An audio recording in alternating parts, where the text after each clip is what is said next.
Hey everybody, on this episode of Cooking with the Wolfpack, we're going to show you how to make one of the better sides to go along with that centerpiece turkey that you're so focused on.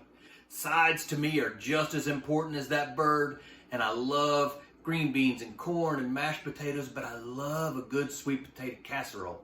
But guess what? We're going to take that traditional sweet potato casserole and we're going to elevate it here on Cooking with the Wolfpack into a not your grandma's sweet potatoes. So stay tuned.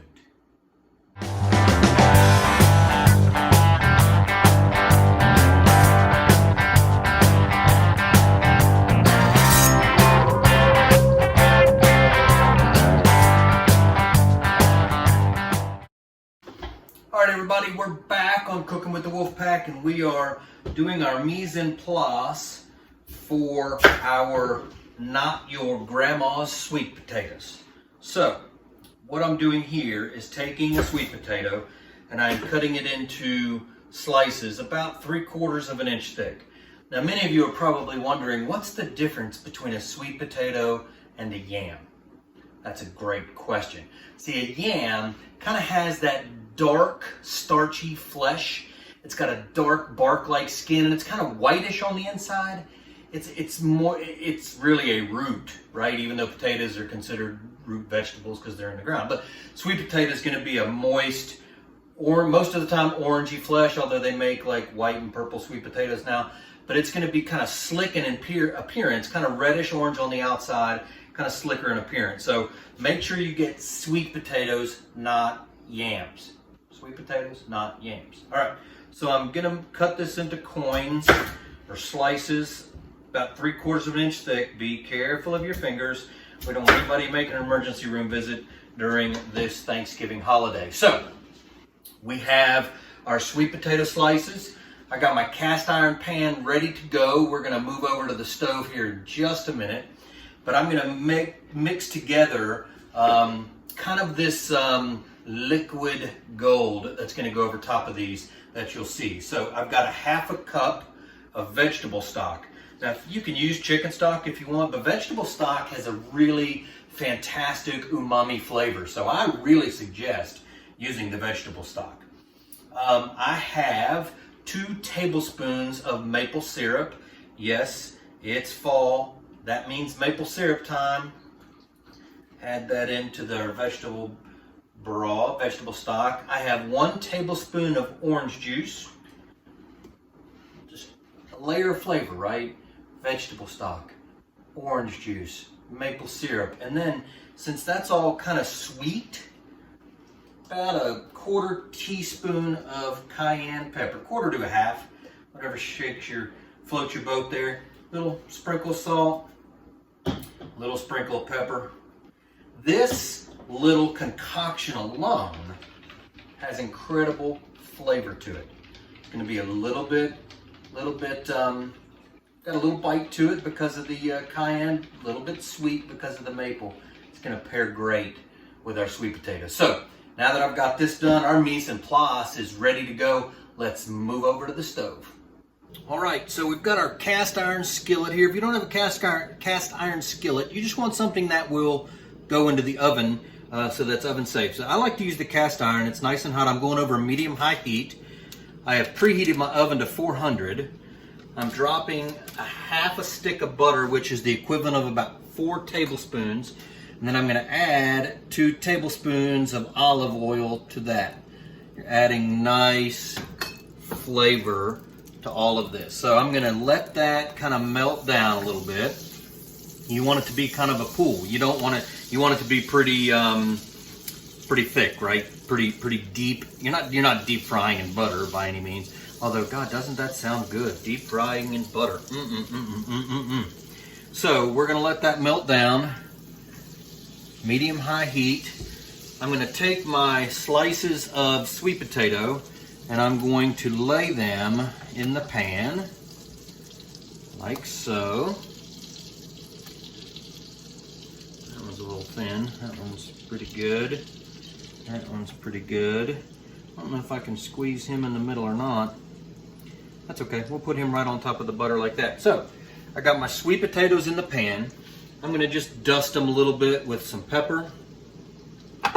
and some salt. Not a lot, just enough. And then I'm gonna let that cook on that side for 4 to 5 minutes, probably closer to 5 minutes. So 5 minutes on that side. We're gonna let those just kind of cook like that in the butter and the olive oil, and then we're gonna flip them over.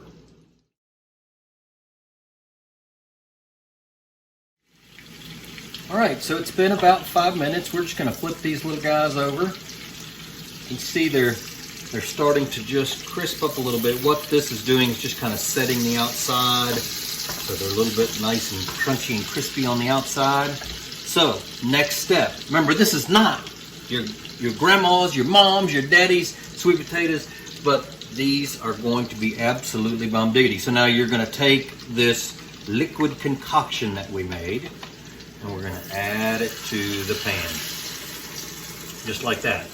Now, I told you we can turn the stove off. I have the oven set at 400 degrees. We're gonna pop these in the oven at 400 degrees for 25 minutes. And then we'll be back to finish them off.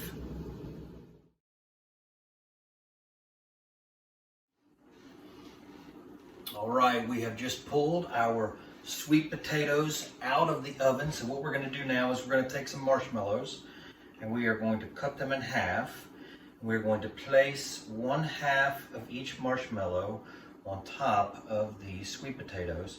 This is, when I make a regular sweet potato casserole, my favorite part is, that combination of the marshmallow and the sweet potato. Just, there's something about that flavor that just tickles my fancy. Tickles it just like you would never believe. So, I have my marshmallows. I'm gonna put 2 on top of this guy because he's really big. And there's another one over here that's really big. We'll call that the center cut of the sweet potato. So what I'm gonna do now is I'm gonna carefully pop this back in the oven. I haven't turned the oven off yet. So we're gonna pop this back in for about 2 or 3 minutes. We're gonna watch the marshmallows as they start to melt. Then we're gonna pull it out and we're gonna finish this off and take a bite. And it's gonna be, it smells so good. So stay tuned.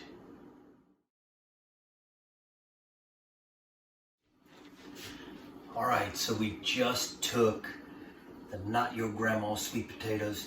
Is that what I called in the beginning? Not your grandma's, not your mama's, not your mom's, not your dad's. Anyway, whatever you want to call it, these things are the bomb. So the marshmallows, they were in there for about 2 or 3 minutes. Now, if you want to put them under your broiler, that's fine. But I like to use El Torcho. So we're just going to take El Torcho and we're just going to kind of,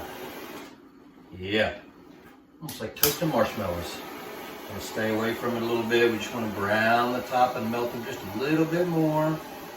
Almost kind of bruleeing them. Got a little too aggressive with the first one. That's okay. It's still going to eat good. Like a s'more. So we're going to make these nice and golden brown on the top. Again, if you don't have one of these fancy little pancy things, just a little fire there. Just put them under the broiler. All right, that's all she wrote. I'm going to dig in here. I'm going to get a little bit of marshmallow. Sweet potatoes just fork, tender. Oh my goodness. Yeah, see, you can smell the maple syrup. I got the marshmallow on there. I got the cayenne pepper and the black pepper on there. Got the orange juice for a little acidity. Can't wait to take this bite. Let's cool it off just a little bit so you don't see me jumping around like a clown. Although I say that with a turkey on my head. But let's do this so we don't burn our mouths. Let's try it. Yeah. So, fork drop. That's really good. It has all the components that, whoa, wait a minute there. There's that cayenne pepper on the back door. See, when I first took a bite, first thing I tasted was the sweet potato. Then I got the sweetness of the maple syrup and the marshmallow. But then, and I could taste the vegetable broth, right? But then, woo, hit me like a tidal wave. That cayenne pepper, not too much, because again, I don't like my food so spicy I can't eat it. But that is perfect. So if you're tired of doing your normal sweet potato casserole, which I do every year, but you want to try something different, check these puppies out. I'm telling you, you won't regret it. Hey, and a lot of you may have noticed my shirt. This is from an organization called Operation Barbecue. If you're looking for somebody to donate some money to this holiday season, you can donate in honor of somebody or in memory of somebody to Operation Barbecue. They go out if there's a natural disaster, like especially in Louisiana this year, when we've had a lot of hurricanes. Out on the West Coast, we've had some fires, flooding in the Midwest. Operation Barbecue goes out. They deploy like these big smokers and 18-wheelers and all these volunteers. They cook barbecue and they feed the masses. They have fed millions of people this year, and I think it's a great cause. So if you're looking for something to donate, look no further than Operation Barbecue. Until next time, folks, have a great one. John signing off, Cooking with the Wolfpack.